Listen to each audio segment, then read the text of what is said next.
우리는 지난 3주 동안 특별한 목적을 가지고 씨 뿌리는 자의 비유를 살펴보았습니다. 그 목적이라는 것은 한 해를 마무리하는 시점에 현재 개인의 영적 상태를 점검하고 다가오는 새해에는 좋은 열매 맺는 좋은 땅과 같이 되기를 우리가 다짐하고 또 실천하는 그런 시간이었습니다. 하지만 본래는 12월 2일부터 성탄절 전까지 많은 교회인들이 이 대강절이라는 절기로 이 시간을 보냅니다. 이것은 교회의 절기의 시작이기도 하는데 그만큼 아주 중요합니다. 도대체 대강절이 무엇일까요? 그냥 뭐 말 그대로 대강 역말 지르면서 보내는 절기가 대강절일까요? 빵 터져줄 줄 알았는데. 네, 그게 아니고 대강절은 도착이란 뜻을 가진 라틴어 에드벤투스에서 온 말로 영어로는 에드벤트라는 표현을 씁니다. 그러니까 한마디로 예수 그리스도의 탄생을 기다리며 준비하는 기간이 바로 이 대강절입니다. 그럼 이미 예수님의 오심을 경험하고 살아가는 현 시대의 사람들은 무엇을 기대하고 또 기다려야 될까요? 그러니까 오늘을 살아가는 크리스찬들은 무언가를 기다리고 기대하기보다는 이 크리스마스를 맞이할 때마다 되새기고 기억하는 일이 필요하다고 생각합니다. 바로 예수님께서 오신 목적과 약속을 따라 예수님께서 오셨듯이 다시 오실 예수님을 우리가 기대하고 소망하는 것입니다. 그래서 비록 이제 성탄절이 이틀밖에 남지 않았고 우리는 내일 저녁에 성탄 예배를 드려야 하는 상황에 있지만 그 시간만큼이라도 이 성탄절을 올바로 준비하고 아기 예수님께 또 우리의 마음과 정성을 담아서 경배를 드리고자 하는 마음으로 우리가 오늘 말씀을 준비해서 제가 전하게 되었습니다. 여러분도 같은 마음으로 오늘 말씀을 들어주셨으면 감사하겠습니다. 며칠 전에 성도님들께 드릴 성탄 카드를 제가 구입하러 타겟에 가게 되었습니다. 근데 카드를 이렇게 제가 쭉 둘러보면서 고르는 중에 너무나 특이한 카드를 하나 보게 된 거예요. 그리고 이제 그것을 사진으로 찍어서 페이스북에 올렸습니다. 이미 여러분도 보신 분들도 있겠지만 못 보신 분들을 위해서 혹은 또 다시 우리가 말씀을 듣기 위해서 좀 보도록 하겠습니다. 화면을 좀 보여주실래요? 네, 그 내용을 좀 이렇게 글귀를 좀 유심해서 보세요. 유심히. 그 내용을 좀 부드럽게 해석하면 예수님 옆에 앉아 있는 사람이 예수님을 향해서 당신 생일이 크리스마스하고 같은 날인 것이 좀 유감스럽습니다. 뭐 이런 내용이잖아요. 근데 처음에 이 카드를 볼 때 느낌은 재미있다, 참 카드 재밌게 만들었다라고 생각을 했는데 이 내용 때문에 제가 그랬는지 몰라도 곧 심각한 생각과 함께 문득 떠올랐던 문장이 하나 있는 거예요. 무엇이냐면 안고 없는 찐빵. 그러니까 비슷한 얘기로 단무지 없는 김밥, 뭐 얼음 없는 빙수, 뭐 이런 말들이 있습니다. 미국에서는 비슷한 표현으로 잉크 없는 만년필, 뭐 이런 표현을 쓰더라고요.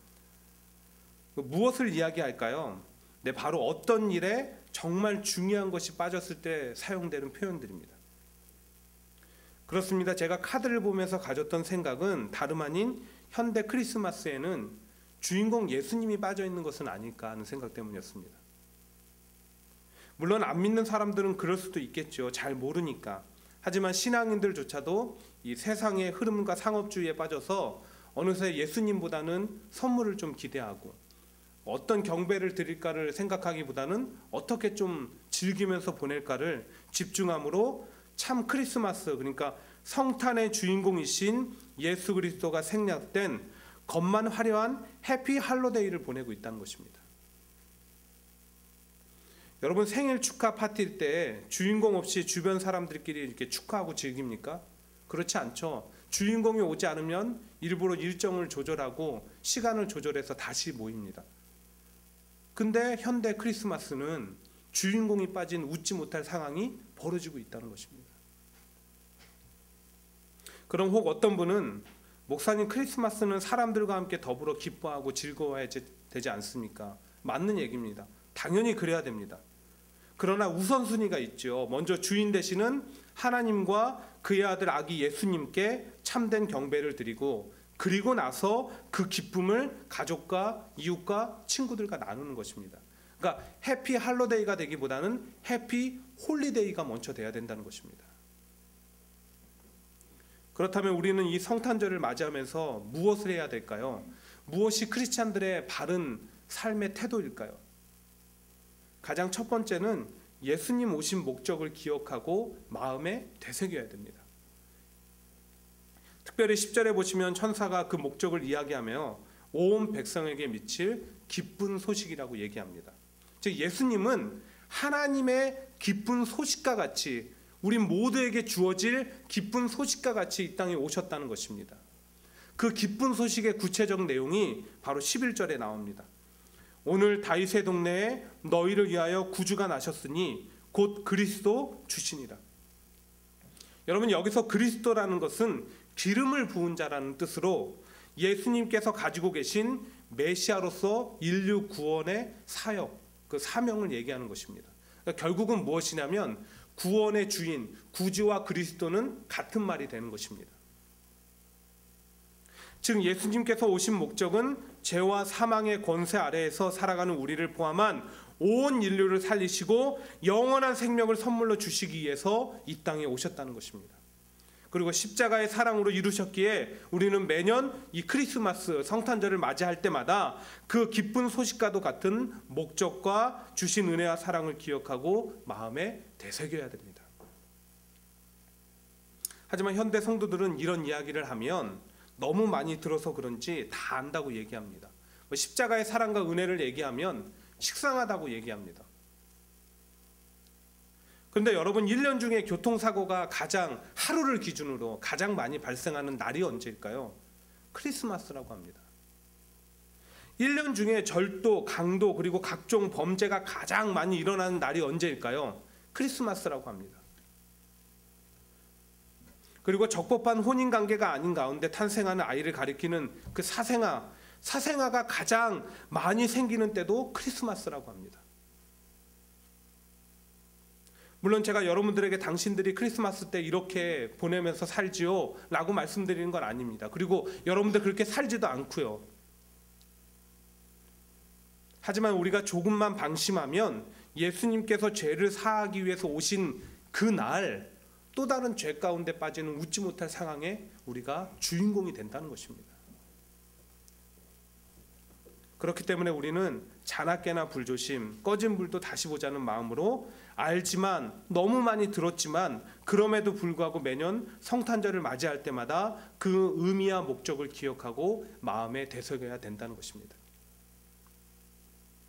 그런데 저는 이러한 성탄절의 의미와 목적에 하나를 더하고 싶습니다. 그것은 바로 낮아짐입니다.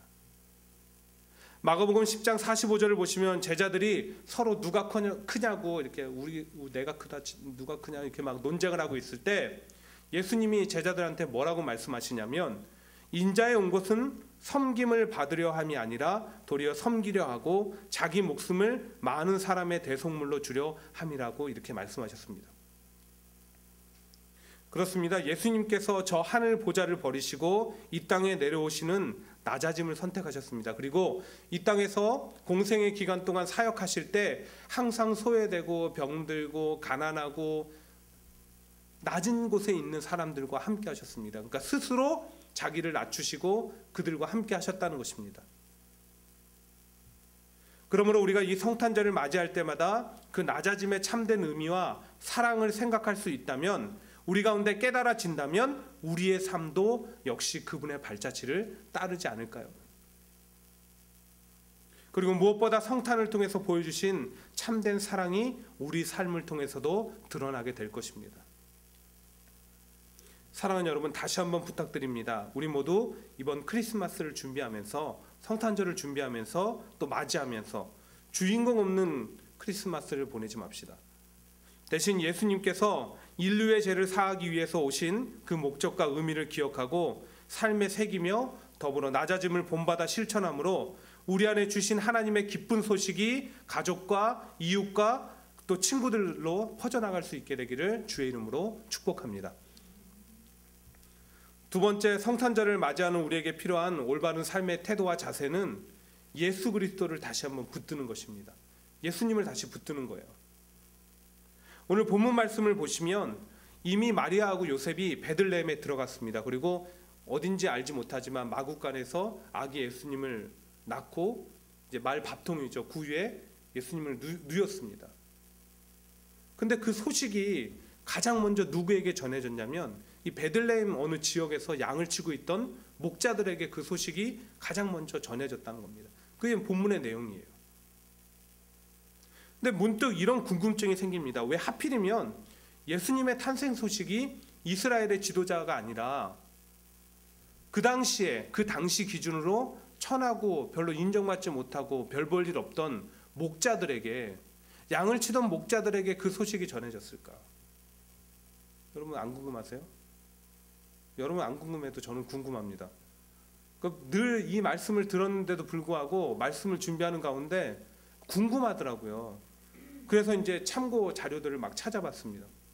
그랬더니 오늘날 성경학자들은 크게 두 가지 해석을 가지고 있어요. 하나는 무엇이냐면 목자들이 가난했기 때문이라는 거예요. 즉 예수님께서 공생의 사역 기간 중에 보여주신 것처럼 그분의 관심이 항상 가난하고 소외된 자들에게 있었기 때문에 예수님의 탄생 소식 역시 가난하고 소외되고 별 볼 일 없는 천한 목자들에게 먼저 들려졌다는 것입니다. 근데 정말 복음이 가난한 자들만을 위한 것입니까? 아니죠. 복음에는 차별이 없습니다. 복음은 다 모든 이들을 위한 거예요. 예수님 온 인류를 위해서 이 땅에 오셨다고 하셨습니다. 그렇기 때문에 이 해석은 올바르지 않습니다. 또 다른 해석이 무엇이 있냐? 목자들이 무식했기 때문이래요. 즉 무식하면 어떤 선입견도 없기에 그래서 예수님의 탄생 소식을 순순히 받아들일 수 있었다는 것이죠. 하지만 이건 역시 합당한 해석은 아닙니다. 왜냐하면 목자들이 무식했다라는 근거 자체가 너무나 주관적이에요. 그럼 왜 천사가 목자들에게 예수님의 탄생 소식을 알렸을까? 하나님은 왜 목자들에게 그것을 알리는 것을 가장 먼저 1순위로 두셨을까? 계속되는 궁금증을 가지고 있던 어느 날 제가 삼일교회 송태근 목사님이 이렇게 무슨 말씀을 하시는데 자기가 최근에 성지순례를 다녀온 얘기를 하시는데 거기서 잠깐 언급을 하시더라고요. 그러면서 제가 그 궁금증을 해결했습니다. 그래서 여러분들에게 알려드리고자 하는데 시간 관계상 제가 다 말씀드릴 수는 없고 가장 핵심이 되는 부분들만 말씀을 드릴게요. 그 성지순례를 가서 베들레헴 지역에 가면 베들레헴 지역을 들어가고 얼마 지나지 않아서 작은 언덕이 하나 나온다고 합니다. 그리고 그 언덕 위에는 목자 기념교회라는 게 있대요. 그 기념교회가 무엇이냐면 바로 오늘 그 예수님의 탄생 소식을 들은 목자들을 기념해서 세워진 곳이에요. 그러니까 바로 그 언덕이라는 거죠. 그때 당시 목자들이 양을 치고 있었던. 근데 그곳의 지명이 무엇이냐면 도시 이름이 뭐냐면 라못 나엘입니다. 라못 나엘. 원래 그 지역 이름이 라못 나엘이 아니라 원래는 벳핫게렘이었습니다. 벳핫게렘. 그럼 여기서 제가 질문 하나 드릴게요. 벳핫게렘이라는 옛 지명이 성경에 나올까요? 안 나올까요? 성경에 나옵니다. 나오죠. 나오니까 제가 물었습니다. 여러분 좀 화면을 보여주시면서 참고하면서 들으세요. 이 베랏게렘이 세월이 지나면서 라못 나엘로 바뀌었는데 이 베랏게렘이 어디에 나오냐면 느헤미야서 3장 14절에 나오는데 거기 살았던 사람들이 레갑의 후손들입니다. 레갑 족속이라는 건데 그들은 양의 똥을 관리하는 아주 천한 직종에 종사했습니다. 그럼 도대체 레갑 족속이 누구이기에 이렇게 천한 일을 감당하게 된 것일까? 예레미야 35장을 통해서 우리가 한 가지 사건을 보게 됐는데 당시에 하나님께서 예레미야를 부르시고 야 너는 가서 레갑 족속을 다 성전에 모이게 하라. 왜 그렇게 하셨냐면 당시 이스라엘 사람들이 너무나 죄악 가운데 살아가니까 하나의 본보기로 이제 본을 삼으시려고 나쁜 본이 아니라 좋은 본을 삼으시려고 레갑 족속을 성전에 다 부른 겁니다. 그리고 그들에게 사람들이 다 보이는 방에 모이게 하고 포도주를 마시게 해요. 근데 이들이 이런 지하에 그 포도주 마시는 것을 거절합니다. 그 이유가 무엇이냐면 그들이 밝힌 이유가 그때로부터 300년 전 자기의 조상 요나답이라는 사람이 자기들에게 세 가지 유언을 했어요. 부탁을 했습니다. 첫 번째, 영원히 포도주를 마시지 말며, 두 번째, 포도 농사를 짓지 말고, 세 번째, 집을 갖지 말고 장막 가운데 천막을 치면서 살아라. 이 세 가지를 한 거예요. 포도주 마시지 말고, 포도 농사 짓지 말고, 그리고 천막 지으며 장막 가운데 거하라. 여러분, 왜 요나답의 후손 이 네갑 족속들이 포도주와 포도 농사를 짓지 않았을까요? 왜 요나답은 그들에게 금지시켰을까요? 그 이유가 무엇이냐면 당시의 우상 숭배의 가장 기본은 포도주였다고 합니다. 그 중에서도 바알 신을 섬길 때는 포도주가 빠질 수가 없었대요. 그렇기 때문에 사람들이 가장 그 보장이 되는 수입원이 무엇입니까? 포도 농사 지으면 든든히 살 수 있는 거예요. 그래서 당시 사람들은 하나님을 믿고 섬기고 따르던 간에 그렇지 않던 간에 그거에 관계없이 포도 농사 지으면서 먹고 살았습니다. 하지만 요나답은 자기의 후손 네갑 족속들이 세상의 이치와 흐름을 따르지 않고 오직 하나님의 법에 따라 살아갔으면 하는 바람으로 포도주도 마시지 말고 포도 농사도 짓지 말라고 한 거예요. 그리고 장막 속에 살라는 명령 역시 같은 맥락에서 부를 취하지 말라는 겁니다. 돈에 욕심을 부리지 말아라. 부를 취하지 않고 낮은 곳에 처하다 보니까 양의 똥을 관리하는 그런 천한 직종에 또 종사하게 된 거예요. 그럼 도대체 이렇게 모든 것들을 내려놓고 절제하며 사는 참된 이유가 무엇일까요? 그냥 단순히 300년 전에 조상 요나답이 부탁한 것을 지키기 위해서 그렇게 살았을까요? 그렇지 않아요. 그들은 바로 오실 메시아를 기다렸던 것입니다. 여러분, 이제 무엇이 상상되십니까? 그렇습니다. 오늘 천사가 목자들에게 가서 예수님의 탄생 소식을 전했던 것은 아무 이유 없이 우연히 일어난 것이 아니라 그날 베들레헴 언덕 위에서 양을 치던 목자들이 바로 네갑 족속이에요. 그들은 300년에 580년을 더해서 오실 메시아만을 기다리면서 그렇게 절제하면서 살았던 거예요. 천막 치우면서, 양을 치면서. 그리고 그 소식이 들려지니까 그게 얼마나 기쁜 소식이었겠습니까? 그들은 한 걸음에 예수님 계신 곳으로 가서 경배했습니다. 의심하지도 않았고요, 묻지도 않았습니다. 그렇습니까? 막 뛰어간 거예요. 여기서 우리가 간직하고 배워야 될 것이 무엇입니까? 제가 말씀을 시작할 때 이미 예수님의 탄생을 경험한 이들이 매년 크리스마스를 맞이하면서 가져야 되는 태도 중에 하나가 다시 오실, 재림하실 예수님을 기대하는 것이라고 말씀드렸잖아요. 하나님의 약속을 따라 예수님이 오셨듯이 그분의 약속을 따라 예수님이 다시 오실 것이기 때문입니다. 그러므로 우리도 연말이라고 그 기분에 취해서 죄를 범하지 말고, 또 성경에서 하나님과 예수님 외에는 아무도 모르는 마지막 때에 대해서 근거 없는 이야기 듣고 흔들리지 말고 자신들의 평생을 바쳐서 또 대를 이어서 오직 예수 그리스도의 오심만을 기대하며 붙들고 신앙을 지키며 사명을 다하여 살았던 네갑 족속처럼 우리도 예수님 다시 오실 때까지 동일한 삶의 모습 가운데 살아가야 된다는 것입니다. 마치 신랑 되시는 예수님 맞이하기 위해서 기다렸던 순결한 신부들처럼 말입니다. 이 성탄에 그런 삶을 다짐하고 살아가는 우리 모두가 되기를 축원드립니다. 내일 예배가 있기 때문에 제가 말씀은 간략하게 이렇게 마무리 지으려고 합니다. 그러면서 제가 마지막으로 한 가지 얘기만 드리는데, 신학자 존 데이비드는 현대 크리스마스에는 크게 두 가지 의미가 있다고 합니다. 하나는 정말 우리가 알고 있는 크리스마스, 두 번째 의미는 무엇이냐면 엑스마스, 온 천지에 그려져 있고 널려 있는 엑스마스. 이 엑스라는 것은 그 헬라어 크리스토스, 그리스도를 가리키는 말의 키입니다. 키. 근데 이제 영어로 X라고 읽는 바람에 엑스마스가 되었는데, 그런데 이 데이비드는 오늘날 많은 사람들이 진짜 크리스마스의 의미 가운데 살아가는 것이 아니라 엑스마스의 의미 가운데 살아간대요. 그 근거가 무엇이냐? 우리가 수학 문제를 풀다 보면 X라는 기호를 쓸 때가 있죠. 이 미지의 숫자입니다. 그러니까 예를 들어서 X 플러스 3은 10이다라고 하면 X는 미지의 수예요. 이와 같이 많은 사람들이 크리스마스를 미지의 수의 날로 생각하기에 진정한 크리스마스의 의미를 모르고 자기들이 생각하는 의미대로 마음껏 이 X를 채우면서 살아간다는 것입니다.